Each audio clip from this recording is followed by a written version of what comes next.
But anyway, we have all these books saying Jesus wasn't crucified. But perhaps the most interesting thing, raising serious questions about the crucifixion, comes from the Bible itself. Yeah.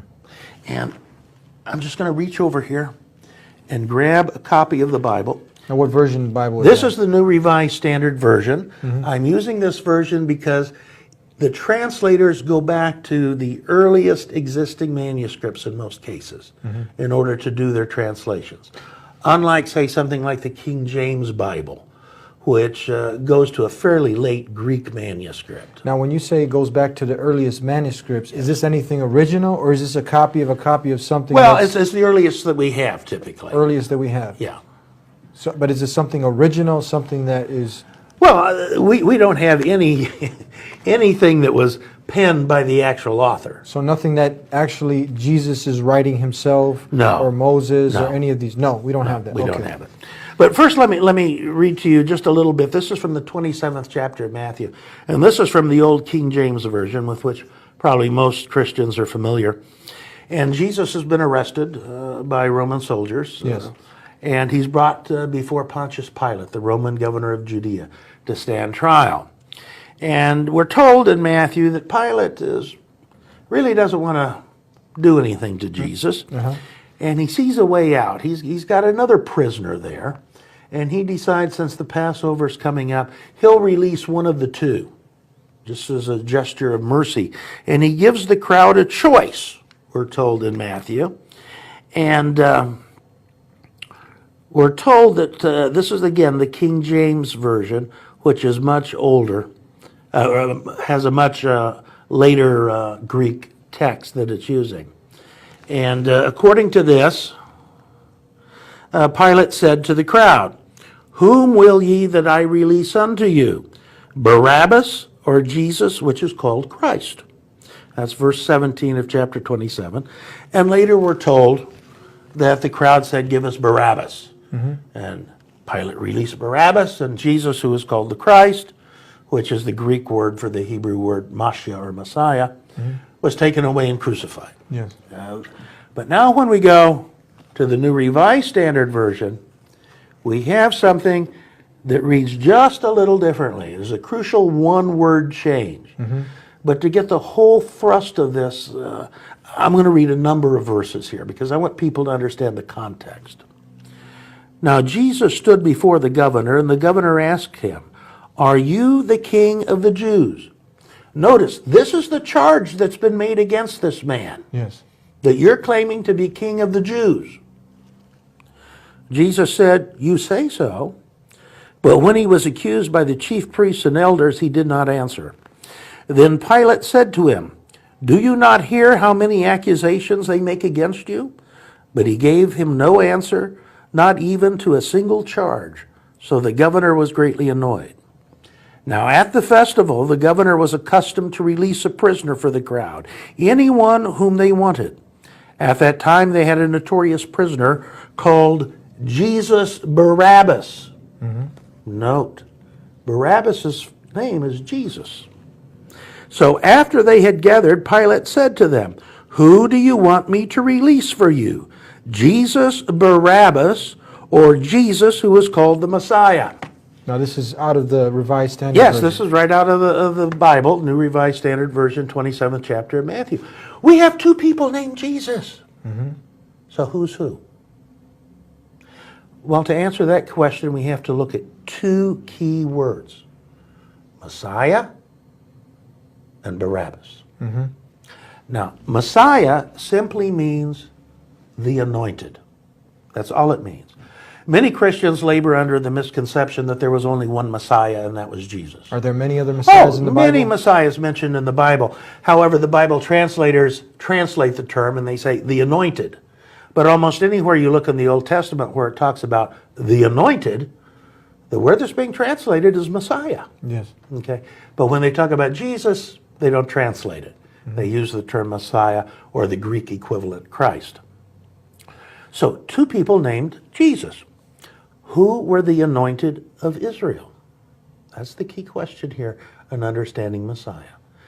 And basically we know from history there were three groups that were the messiahs or the anointeds of Israel. One, prophets, occasionally. Two, the high priests of Israel, or of Judaism.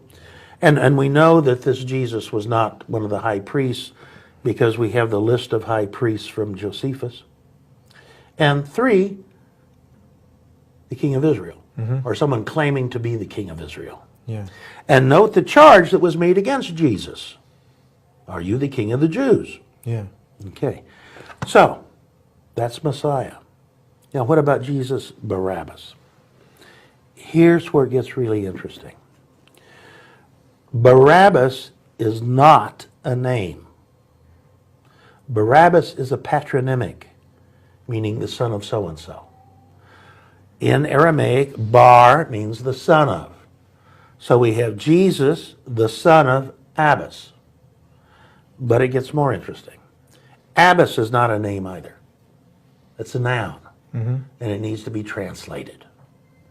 Bible translators aren't quite willing to do this yet, so they keep using the word Barabbas. But if we translate Bar Abbas, we get son of the Father. So we have Jesus, who is called the Anointed, apparently claiming to be king of the Jews, and we have Jesus, the Son of the Father. Pilate gives the crowd a choice. The choice says, give us the Son of the Father. Pilate releases Jesus, the Son of the Father. And Jesus, the Anointed, apparently claiming to be king of the Jews, is crucified. Now, any Christian listening will realize Jesus, the Son of the Father, sounds very much like the Jesus with whom we're all interested, both Christians and Muslims. Yes. And the Bible says he was set free. Set free by Pilate. This might explain why the Coptic Christian church canonized Pilate as a saint. You know, do you justify sainthood for the man who condemned Jesus or for the man who saved him and set him free? Yeah. Now, the fact that the person who was crucified, the Jesus who was crucified, was claiming to be the king of the Jews or king of Israel is to be found in many places in the Gospels. We're told in Matthew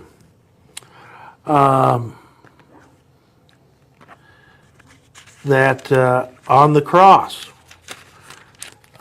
Pilate had placed above Jesus' head, King of the Jews. We're told the same thing in Mark. We're told the same thing in Luke, etc. You know, so we have plenty of New Testament biblical information that this person who was crucified was seen as a threat to Rome in that he was claiming to be a king.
وقولهم إنا قتلنا المسيح عيسى ابن مريم رسول الله وما قتلوه وما صلبوه ولكن شبه لهم وإن الذين اختلفوا فيه لفي شك منه ما لهم به من علم إلا اتباع الظن وما قتلوه يقينا